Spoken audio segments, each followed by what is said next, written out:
In my defenselessness, my safety lies. A Course in Miracles Workbook Lesson, number 153. You who feel threatened by this changing world, its twists of fortune and its bitter jests, its brief relationships, and all the gifts it merely lends to take away again.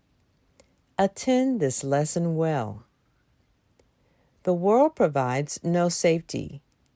It is rooted in attack, and all its gifts of seeming safety are illusory deceptions.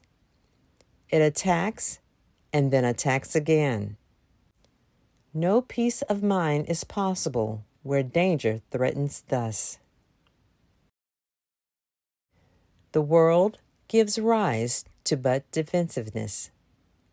For threat brings anger, anger makes attack seem reasonable, honestly provoked, and righteous in the name of self-defense. Yet is defensiveness a double threat, for it attests to weakness and sets up a system of defense that cannot work. Now are the weak still further undermined, for there is treachery without and still a greater treachery within. The mind is now confused and knows not where to turn to find escape from its imaginings.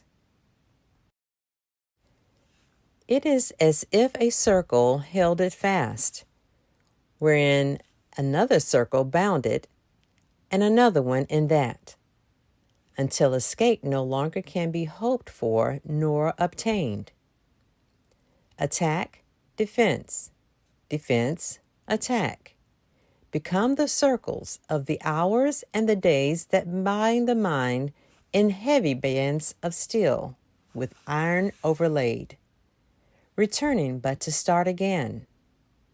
There seems to be no break nor ending in the ever-tightening grip of the imprisonment upon the mind. Defenses are the costliest of all the prices which the ego would exact. In them lies madness in a form so grim that hope of sanity seems but to be an idle dream beyond the possible. The sense of threat the world encourages is so much deeper and so far beyond the frenzy and intensity of which you can conceive, that you have no idea of all the devastation it has wrought. You are its slave. You know not what to do in fear of it. You do not understand how much you have been made to sacrifice, who feel its iron grip upon your heart. You do not realize what you have done to sabotage the holy peace of God by your defensiveness. For you behold the Son of God as but a victim to attack by fantasies, by dreams, and by illusions he has made, yet helpless in their presence, needful only of defense by still more fantasies, and dreams by which illusions of his safety comfort him. Defenselessness is strength. It testifies to recognition of the Christ in you. Perhaps you will recall the text maintains that choice is always made between Christ's strength and your own weakness, seen apart from him. Defenselessness can never be attacked, because it recognizes strength so great attack is folly, or a silly game a tired child might play when he becomes too sleepy to remember what he wants. Defensiveness is weakness. It proclaims you have denied the Christ and come to fear his Father's anger. What can save you now from your delusion of an angry God, whose fearful image you believe you see at work in all the evils of the world? What but illusions could defend you now, when it is but illusions that you fight? We will not play such childish games today, For our true purpose is to save the world, and we would not exchange for foolishness the endless joy our function offers us. We would not let our happiness slip by because a fragment of a senseless dream happened to cross our minds, and we mistook the figures in it for the Son of God, its tiny instant for eternity. We look past dreams today and recognize that we need no defense because we are created unassailable, without all thought or wish or dream in which attack has any meaning. Now we cannot fear, for we have left all fearful thoughts behind, and in defenselessness we stand secure, serenely certain of our safety now, sure of salvation. Sure, we will fulfill our chosen purpose as our ministry extends its holy blessing through the world. Be still a moment, and in silence think how holy is your purpose, how secure you rest, untouchable within its light. God's ministers have chosen that the truth be with them. Who is holier than they? Who could be sure that his happiness is fully guaranteed? And who could be more mightily protected? What defense could possibly be needed by the ones who are among the chosen ones of God, by his election and their own as well? It is the function of God's ministers to help their brothers choose as they have done. God has elected all, but few have come to realize his will is but their own. And while you fail to teach what you have learned, salvation waits and darkness holds the world in grim imprisonment. Nor will you learn that light has come to you and your escape has been accomplished. For you will not see the light until you offer it to all your brothers. As they take it from your hands, so will you recognize it as your own. Salvation can be thought of as a game that happy children play. It was designed by one who loves his children and who would replace their fearful gifts with joyous games, which teach them that the game of fear is gone. His game instructs in happiness because there is no loser. Everyone who plays must win, and in his winning is the gain to everyone insured.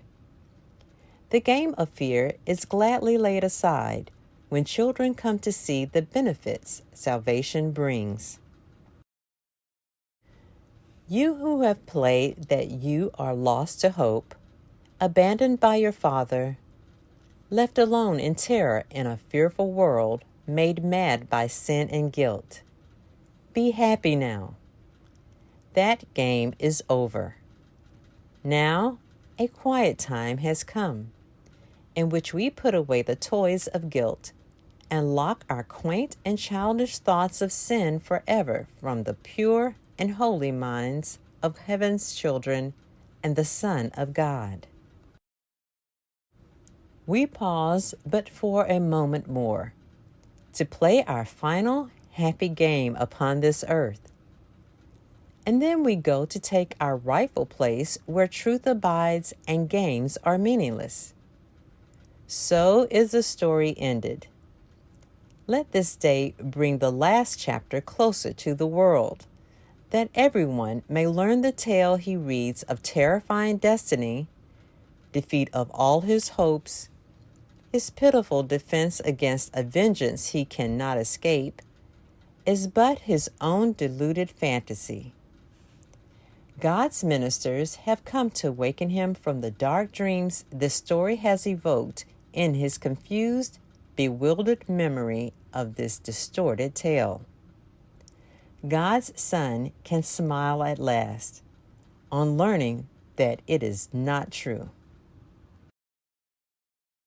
Today, we practice in a form we will maintain for quite a while. We will begin each day by giving our attention to the daily thought as long as possible. 5 minutes now becomes the least we give to preparation for a day in which salvation is the only goal we have. 10 would be better. 15 better still. And as distraction ceases to arise to turn us from our purpose, we will find that half an hour is too short a time to spend with God. Nor will we willingly give less at night in gratitude and joy. Each hour adds to our increasing peace as we remember to be faithful to the will we share with God. At times, perhaps, a minute, even less, will be the most that we can offer as the hour strikes. Sometimes we will forget.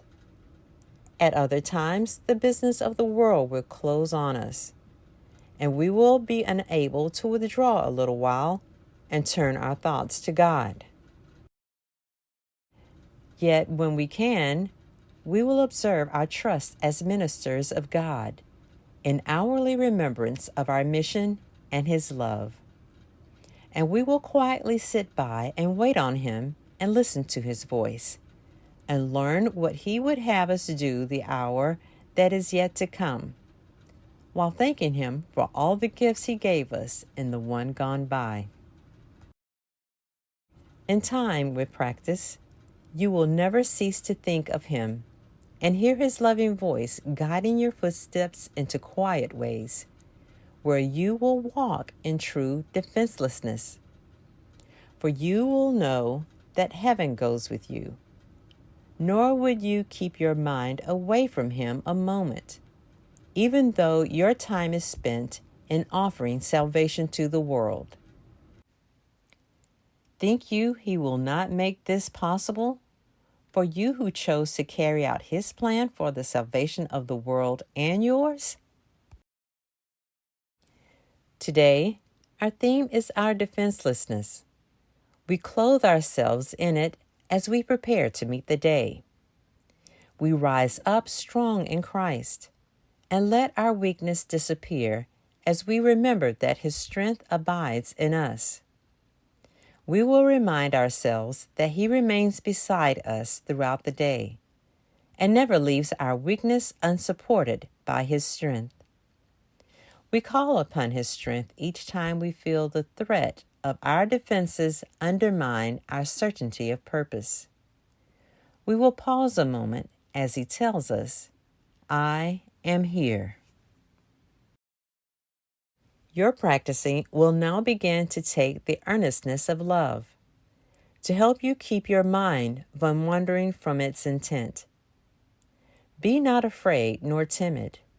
There can be no doubt that you will reach your final goal. The ministers of God can never fail, because the love and strength and peace that shine from them to all their brothers come from Him. These are His gifts to you. Defenselessness is all you need to give Him in return.